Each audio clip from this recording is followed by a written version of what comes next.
Oh, hi. Welcome to Brinth Lab, where we turn obstacles into opportunities and anxiety into strength. Today we're diving into one of the safest, most effective, and therefore underrated tools for mental health, journaling. We'll talk about how journaling can be a powerful tonic for all mental health concerns, especially anxiety. By the end of this video, you'll be fully equipped to use journaling as a tool for anxiety management. Look, gang, I'm speaking from experience here. Journaling helps you to externalize thoughts and emotions, providing clarity and reducing mental clutter. It's like a mental detox. It also helps to process experience and gain insights, which helps to reduce anxiety by promoting self-reflection and understanding. According to a study done by Cambridge University Press, people who journal regularly report lower levels of stress and anxiety.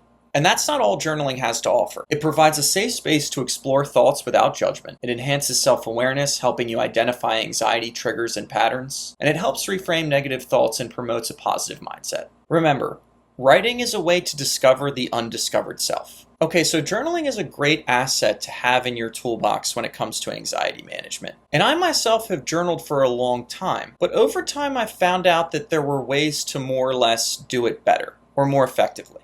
So what are the best practices for journaling as far as mental health is concerned?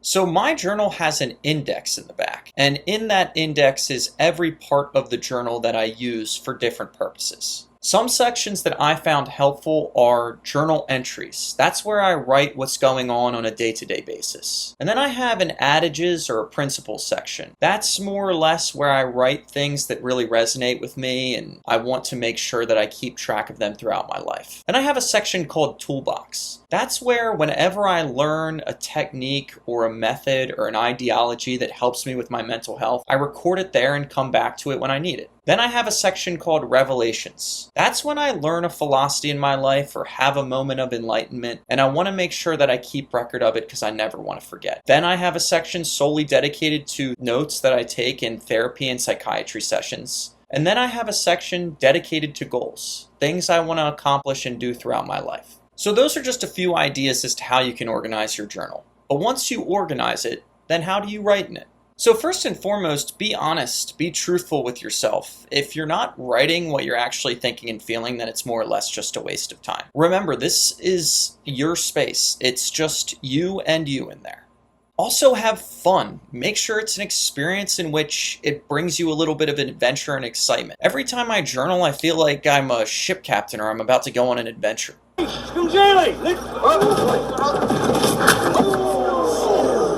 I mean, look at this journal. The reason I bought this one in particular is because every time I'm writing in it, I feel like I'm writing a ship log. Thirdly, let your creativity flow. One thing I like to do is write about people in my life like they are a cast of characters in a movie. I use drawings, lists, or mind maps to express myself or what I'm going through at that time in my life. And also, if you get stuck, use prompts. Questions like, what am I grateful for today? Or what's one thing I'm anxious about? Questions like that can provide a great deal of focus. But you want to make sure you're giving it the time that it deserves and doing so on a semi-daily basis. I, at the very least, journal 3 or 4 times a week. And sometimes I just open the journal, write the date, and put, I just don't feel like journaling today.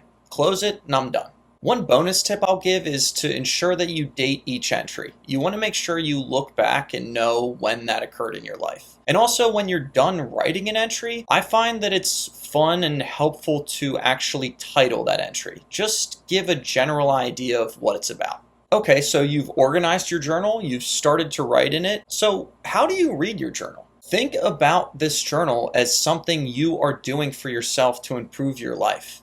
Think of it like an instructional manual for your life. Actually use it. Periodically read back to reflect and gain new insights. Gang, I'm not kidding. Sometimes I look back in my journal, read what I was anxious about at that time, and I can't help but laugh. It's also a great way to see how far you've come and how much you've grown. I think one of the, if not the most powerful element or benefit of journaling is it is an opportunity to disidentify from your problems.